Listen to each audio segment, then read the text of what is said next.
Welcome to Civics and Coffee. My name is Alicia, and I am a self professed history nerd. Each week, I'm going to chat about a topic on U.S. history and give you both the highlights and occasionally break down some of the complexities in history and share stories you may not remember learning in high school, all in the time it takes to enjoy a cup of coffee.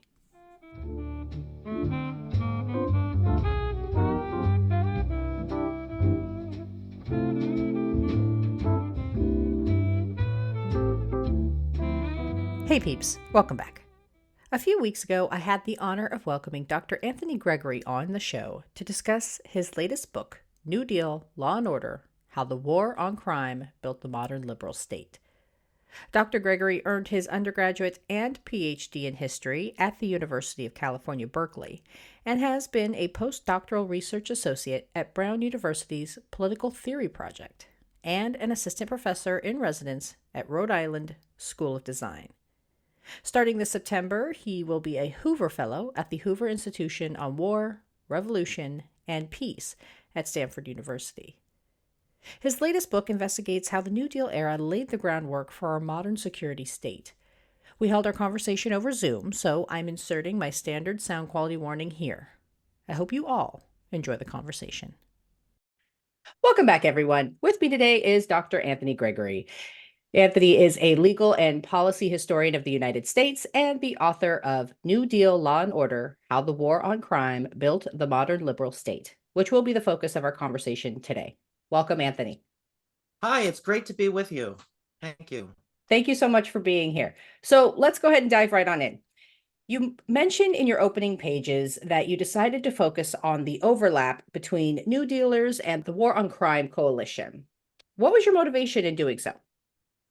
Well, I'm interested in the book in the intersection between the war on crime and the New Deal and how this interaction between these two policy phenomena set the stage for American state building and had an effect on American liberalism and the constitutional order. And in considering the intersection of these two sets of policies, when we think about the New Deal, we often think of the New Deal coalition. We think about organized labor, white Southerners, eventually Black Americans. We think about artists, intellectuals, and so forth. And coalitions were very important to the maintenance and expansion of the New Deal war on crime as well. This diverse coalition that I unearthed that bring together Republicans and Democrats, practitioners, journalists, academics, criminologists, a very diverse group. And in looking at the overlap, I found that quite a few of the most important New Dealers in terms of political economy were also important in the formulation of criminal justice policy. And even where you see personalities who were distinctively in one camp but not the other, they couldn't help, in many cases, they couldn't help but reinforce the state building projects of the other coalition. So there were stalwarts for the war on crime in the 30s that weren't exactly New Dealers, and there were New Deal liberals who weren't that invested in criminal justice. But because both of these state building exercises overlap so much, to be involved with one often meant at least indirectly bolstering the other. Yeah, it was such an interesting perspective and really kind of made me reframe what I thought I knew about the New Deal. So very well kind of put together. And so you talk about how prior to the New Deal era, the idea of law and order kind of struggled with legitimacy. So what were some of the contributing factors to this?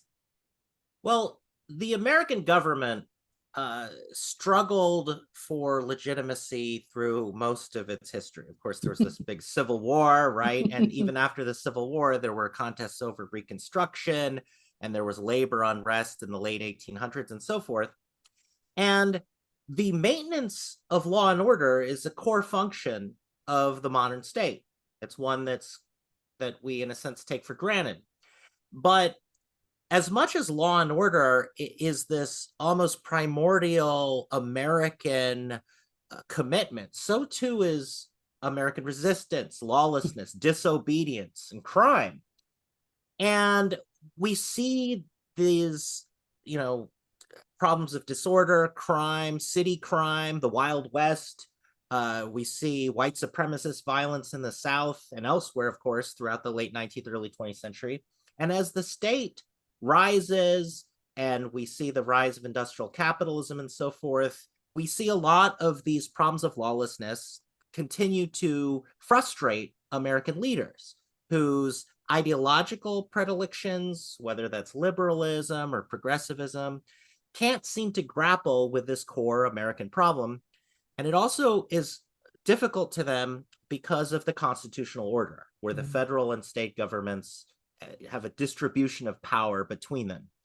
And so one of my main goals in the project is to show that, when we think of lawlessness or disorder in more recent times, we might ask what is contributing to these problems. But it's just as important to think what contributed to the relative stability and law and order of, say, the late 20th century. What contributed to that?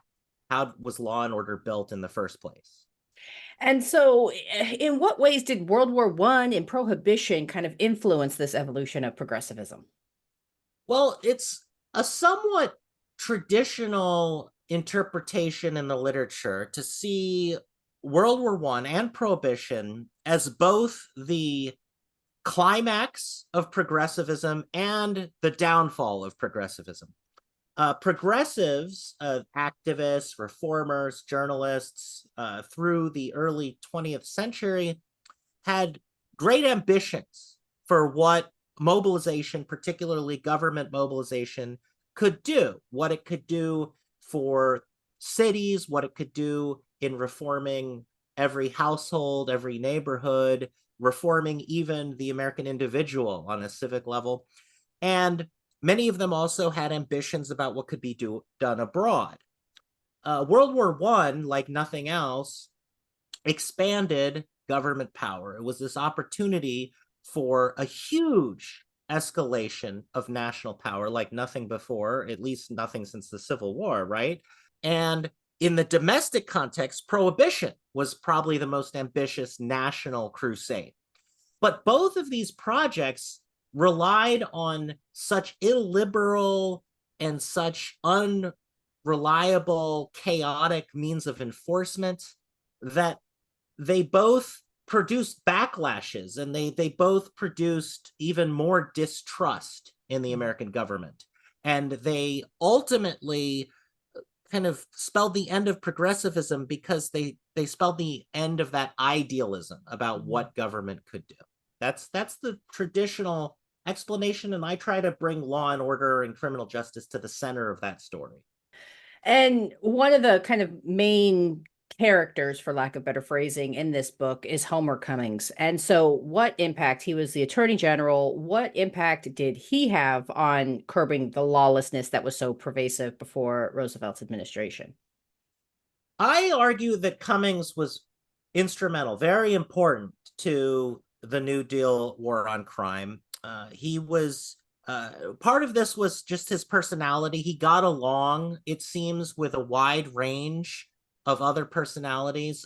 Perhaps most important, he was fond of J. Edgar Hoover, the head of the Bureau of Investigation, a very important figure in American law enforcement history. Whereas other Democrats were more suspicious of J. Edgar Hoover, including the guy who was going to be the Attorney General, Thomas Walsh, who died right before the inauguration. So Cummings steps in. He gets along with J. Edgar Hoover, but he also gets along with deeply progressive, liberal New Dealers. In some respects, he might even be on the liberal end of New Deal political economy. He's also crucial in that he becomes the legal expert on New Deal constitutionalism as well as on criminal justice constitutionalism. And it's during the 30s that we really see the modern Justice Department, the modern Attorney General position bloom into what they become. And so, you also talk about this war on crime liberalism. So, what was it and how did it evolve during the New Deal era? Well, I define war on crime liberalism as the liberalism that emerges in reference to criminal justice policy that sees the problem of lawlessness as a crisis. By analogy, we talk a lot about New Deal liberalism, Cold War liberalism. And in these cases, what we have are these domestic or international crises that would seem to warrant a new mobilization of state power. But at the same time, the New Deal liberals and the Cold War liberals were very cognizant of the threats of overreach, of going too far and adopting the full-blown authoritarian models of fascism or communism that many intellectuals and others were pressing for at the time. Through the 30s and beyond, there were calls for a much more expansive use of state power with a much smaller space for individual rights. So we often look at the liberalism of the 30s and beyond as an attempt to strike this balance.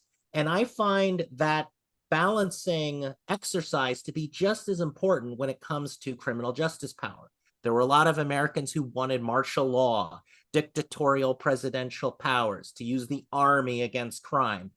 And Roosevelt and Cummings did not go that far, but they used the opportunities of this radical moment, to borrow Ira Katznelson's phrase, to kind of expand power as much as they could while still respecting certain civil liberties like freedom of speech, arguably better than past generations of Americans had. So it's a very nuanced, but I'd say important story in the development of modern liberalism. Yeah, it was, for me, it was one of the kind of fascinating through lines of the book. I just kept coming back to this.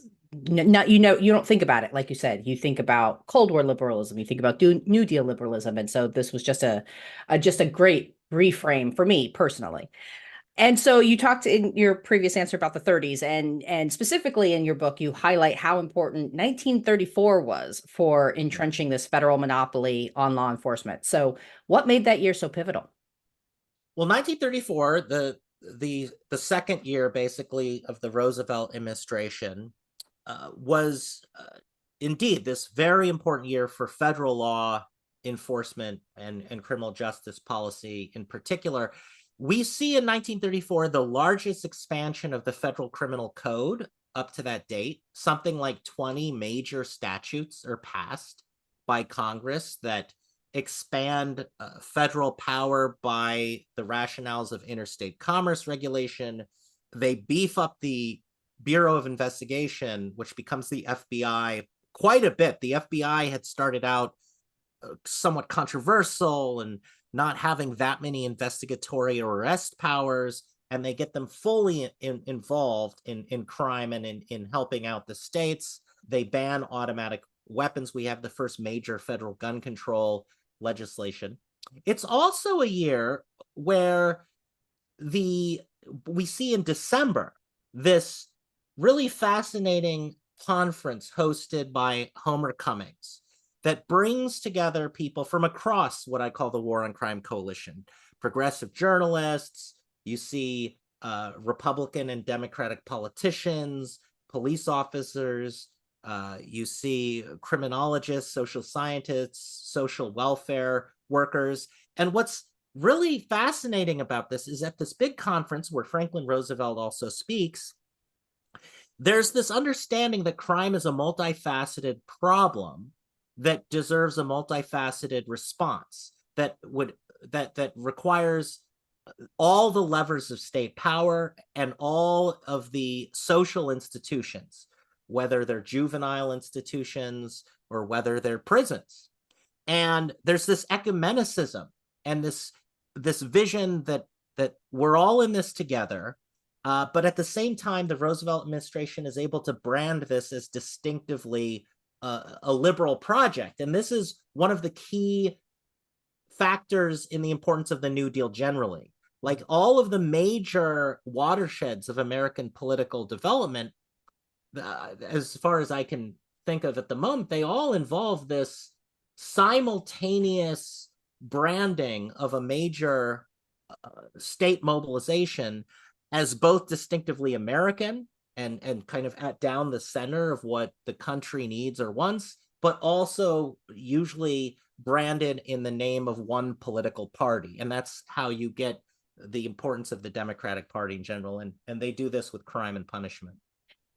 And so we also talk about marijuana bans and kind of Mm. how that really contributes to this war on crime federalism you talk about. So, kind of what were they and how did they contribute to this? First, I'll say one interesting thing is it's in 1937 that Congress passes the Marijuana Tax Act and launches the modern war on marijuana. In some ways, this is really the beginning of what becomes the modern federal war on drugs. And you see scholars talk about the New Deal and the war on crime, but often they don't talk about the marijuana aspect at all, which is really fascinating because by the late 20th century, the war on drugs is so central to our understanding of the war on crime. The way that this is important to the federalism story and the constitutional story is alcohol prohibition required a formal amendment, the 18th Amendment to the Constitution. And when national alcohol prohibition proved to be a disaster, it welcomed this Second Amendment, the 21st Amendment, to get rid of alcohol prohibition. They never formally changed the Constitution for national marijuana prohibition. So this is an interesting puzzle. Earlier in the New Deal, both the Roosevelt administration and more particularly the Narcotics Bureau that was headed by Harry Anslinger, a Republican who's often seen as this kind of rogue right-winger who's responsible for marijuana prohibition, but they all understood that the federal government did not have general authority to do whatever it wanted for marijuana. There was no constitutional amendment. So they would promote state level action. They'd encourage the state governments to go after narcotics and eventually marijuana. And they often did so in the name of international treaties. They said that, hey, we are a signatory nation to the Geneva Convention on Narcotics, and this requires that we have a robust war on drugs, but the national government's limited in what it can do under the Constitution. So the states and localities have to do it. So it's a kind of a convoluted type of pressure that the national government put on the state governments. And one of the stories I like to tell is how the national government and the state governments grew in tandem in their criminal justice power through the 30s. But by 37, they just ban it outright. They use the logic of taxation as they had with firearms in 1934, and that itself was modeled somewhat after how they had regulated opiates and cocaine and heroin earlier. So you see this kind of modeling of one type of criminal law after another throughout. But what I suspect is that by the late 30s, the New Deal itself had changed the way Americans had thought about the constitutional limits on federal power sufficiently to allow a general federal law against marijuana. And indeed, in the early 21st century, there was a Supreme Court decision over medical marijuana and whether the Controlled Substances Act was constitutional. And interestingly, the liberals on the court tended to view the policy as constitutional, even if they don't agree with it, right, because this is consistent with the kind of modern liberal understanding of an expansive constitutional authority for federal power. That was a very long answer. But very... Yeah, and I think marijuana is one of those things that it's very much prevalent in the national news, and I think it's important to kind of understand like its history and how did we get here, and especially in the context of this book, I was just blown away by how you kind of tied it all together. So I say, give us the long answers. Excellent, thanks.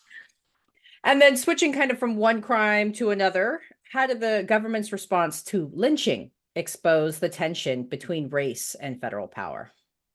So lynching had, of course, been this horrific crime that plagued the American landscape increasingly in the late 19th and early 20th centuries. It had declined a little bit, but then in the early 30s, we see it start to increase a bit. And this is a big problem.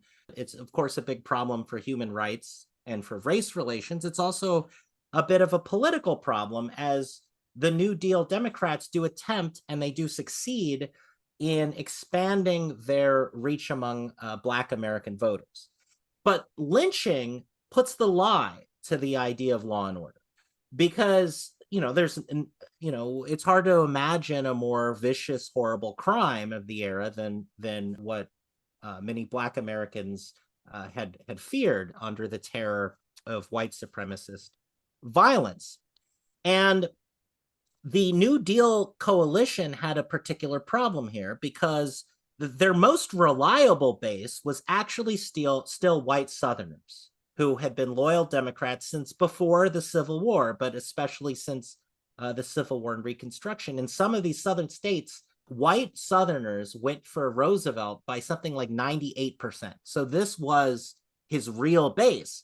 But by the late 30s, Roosevelt's getting about 2/3 of the Black American vote as well. So this is quite the paradox. Now, even a lot of white Southerners, including a lot of racist Southerners and Northerners, didn't like lynching because it was so horrific. It was so chaotic. It became more and more of a spectacle, and it undermined law and order. It undermined policing, sheriffs. It had become too unwieldy even for many racial reactionaries. But there was this dislike of the idea of the national government getting involved in race relations, and this is there's in general, Southern white Democrats did not want the federal government enforcing anything like civil rights throughout the 30s. So the federal government throughout this whole period never passed a federal anti-lynching law, despite passing all sorts of other criminal justice legislation. So that is a big, obvious mark of shame. Now, one of the twists here is, as lawyers from the NAACP, the National Association for the Advancement of Colored People, the legal advocacy group, as they would point out to Homer Cummings and others, even under interstate kidnapping laws that the federal government was already enforcing, some of these lynchings should have been federally legible. And yet the federal government generally didn't do much about it. It is the case, though, that by the late 30s and in the 40s and in World War II, the FBI starts to investigate some of these really horrific white supremacist episodes. And there are other gestures that the Cummings Justice Department, there are gestures that they give toward Black Americans and civil rights activists, that they will do some things. For example, they prosecute really egregious cases. That there's this one case in Arkansas in 36 where a man, Paul Peacher, had basically manipulated peonage law to enslave Black Americans on his land. So he was prosecuted for slavery. So there were these moments where the Justice Department was doing the bare minimum that it had promised to do since the 1860s. And this was encouraging to Black Americans. So the great puzzle of New Deal law and order concerning race is, how do you gesture toward Black Americans that the federal government is going to ultimately come to their protection, while gesturing toward white Southerners that it won't do that? And in the 30s, so much was in flux, it was able to gesture in both directions at once. But eventually, of course, that balancing act collapses later in the 20th century. And you also discuss the emergence of carceral liberalism and how it laid the foundation for our modern prison system. So I'm a California native. I was very excited to see Alcatraz mentioned. So how did Alcatraz contribute to New Deal's construction of the carceral state you describe?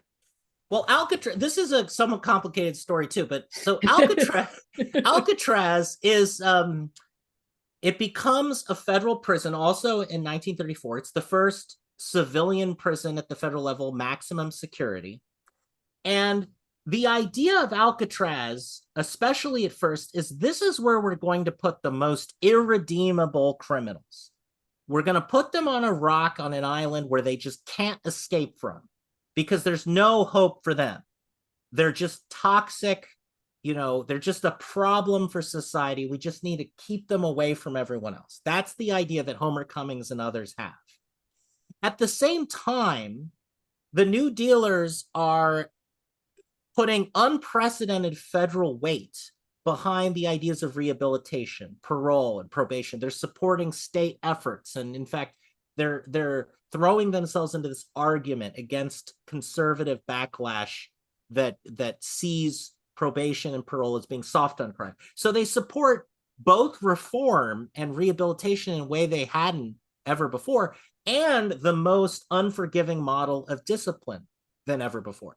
And carceral liberalism, like many of these other kind of paradoxical strains of liberalism, seeks to have it both ways and in a way pulls it off. I mean, this is kind of much of the 20th century American story. How do you have some authoritarian elements but don't go all the way?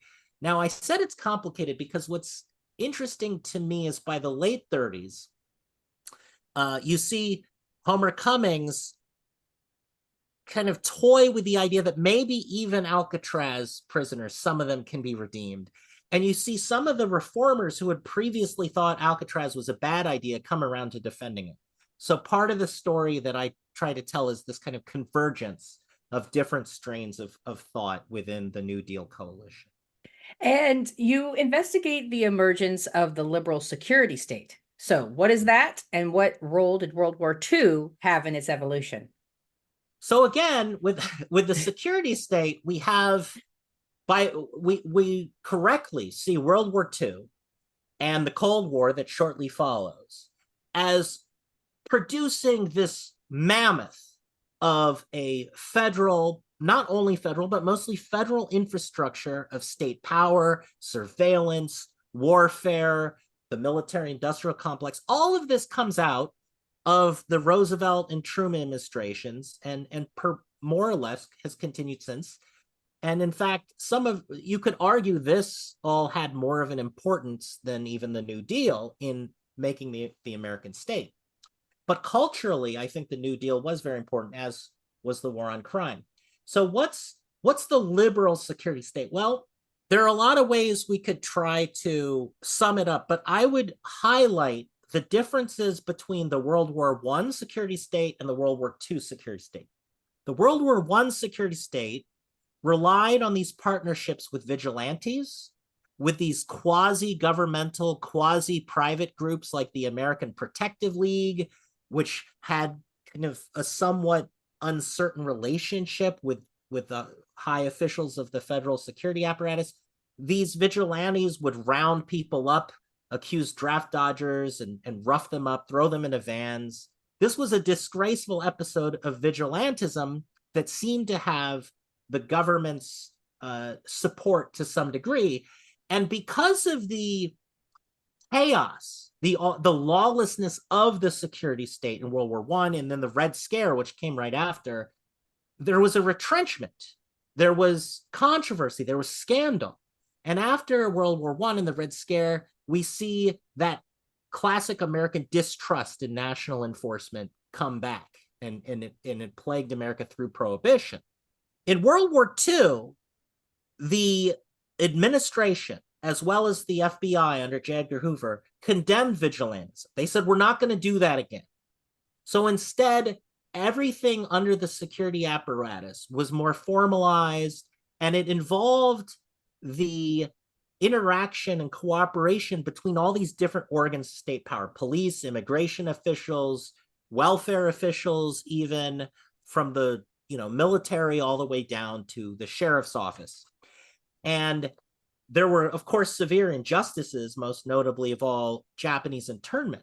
But when you compare Japanese internment to the kind of vigilantism in World War I, by saying that it was conducted by something that resembled a liberal state, I'm not saying that it was more just, but what happens is after World War II, we don't see a collapse in the security infrastructure. We don't see this huge backlash. We don't see this rise of distrust in institutions. Instead, despite the problems of World War II and the early Cold War, the liberal security state never really goes away. And this book goes into so many different facets, and there's so much to unpack in your book. But what do you hope readers take away after reading your book? I'd say this might sound kind of abstract, but I'd say that I really want readers to see how much of the current political climate or the institutional landscape of the United States, how much we can't take it for granted. Mm. Even the most basic elements of what it means to be a national government, we can't really take this for granted.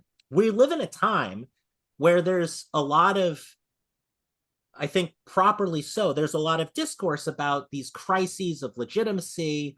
There's distrust, there's polarization. You have almost record disillusionment with institutions of state power. You have conservatives who don't believe in the FBI. You have liberals who don't believe in the Supreme Court. And you don't need to equate all of these things to say that this is a time where the core American trust in the American political and legal system are facing a crisis or at least some severe problems. And I want us to realize that the construction of these institutions, as well as the trust that they were able to garner, this too we can't take for granted. It was quite a challenging struggle for the stability that most of us have more or less taken for granted our whole lives. It wasn't, all developed overnight. Mm. So that's the kind of the big abstract takeaway. Okay. Well put. And where should people go when they finish your book and want to learn more about this topic? Well, if they're really interested in the New Deal, Ira Katznelson's book Fear Itself is one of the kind of large sweeps on the New Deal, and it's a very interesting interpretation that emphasizes the elements of kind of the more coercive elements of state power, like the security state. It also does a great job at looking at the political importance of Jim Crow Democrats in the South. So, I mean, there are, of course, many other great books on the New Deal. It's a huge literature. Eric Rauchway has a lot of books that are, if you're really interested in the policy and the importance of the New Deal politically. The carceral state has its own huge literature. There's only so much overlap between the two topics. I would say that those interested in the kind of ironic twists of 20th century liberal politics and the carceral state should read Elizabeth Hinton's book, From the War on Poverty to the War on Crime, which is kind of the 1960s story of how, Great Society liberalism interacted with the war on crime. Okay. And where should people go to learn more about you and your scholarship?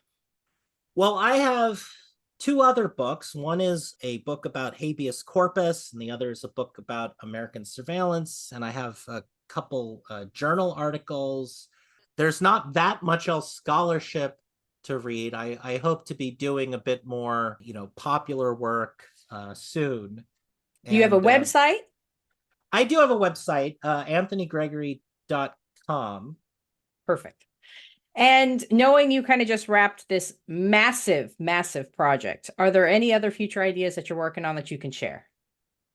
I'm starting a major project that's kind of related to this idea of political stability and how it interacts with ideology and liberalism.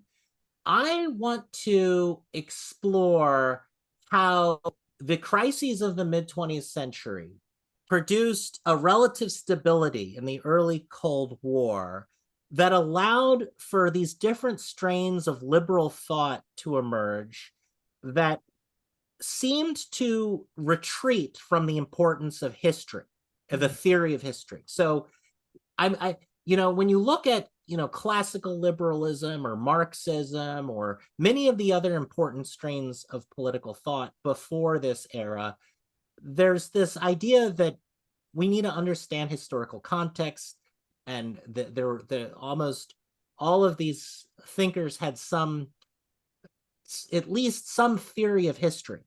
And after World War II, it seems to me that a lot of political, ideology system builders were more interested in fixed principles. But I actually think that, as a historian, I think history is very important. And one of the crises that we're seeing today, with realignments and fractures among political coalitions, I'd say reveals that people don't agree as much as they think on fixed principles. What they really need for a sense of solidarity is an idea of a shared narrative. And it's a crisis of narrative across the spectrum that I think we're really undergoing. So that's one of the projects I'm thinking of. It's kind of a different direction. Yeah, no, that sounds fascinating. Keep us posted so we can have you back. Most definitely. Most definitely. And we've covered a lot today, covered a lot of ground, but is there anything we haven't talked about today that you'd want future readers to know? Well, at the risk of sounding even more abstract, I think that, the history profession is not in the best shape right now. And there's a lot of discourse about that as well. And I think that one thing that I would stress is that there's not really a single framework, political or theoretical, that can replace good historical work, including the empirical, archival, and synthetic work. This project, a lot of people, when the New Deal project, when people heard I was working on it, they either assumed the argument was the New Deal's bad because criminal justice power is bad, or maybe it's good because the war on crime is good, and I don't really think that's the message that I ultimately came to convey.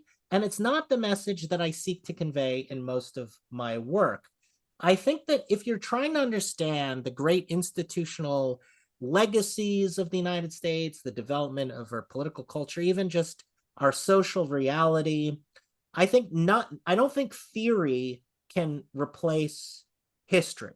So I'd say I really want to urge people to read history and support history, and to seek out historians who don't want to simply reinforce whatever our priors are, but who try to figure out something new about the past and our place in the larger sweep of human experience that only the true work of the historian can reveal. I love that. Very well put. Thank you very much. All right, friends, be sure to pick yourself up a copy of New Deal Law and Order and support the historians of the world. This book is detailed, it's thorough, and it is a great investigation into the origins of our law and order state, and it will not disappoint. Thank you, Anthony. Thank you very much. This was great. Thank you. And there it is, folks. My sincerest thanks again goes to Dr. Gregory for spending his time with me and sharing the insights about his scholarship. You can learn more about him by visiting his website at www.anthonygregory.com. Thanks, peeps. I'll see you next week. Thanks for tuning in, and I hope you enjoyed this episode of Civics and Coffee. If you want to hear more small snippets from American history, be sure to subscribe wherever you get your podcasts. Thanks for joining me, and I look forward to our next cup of coffee together.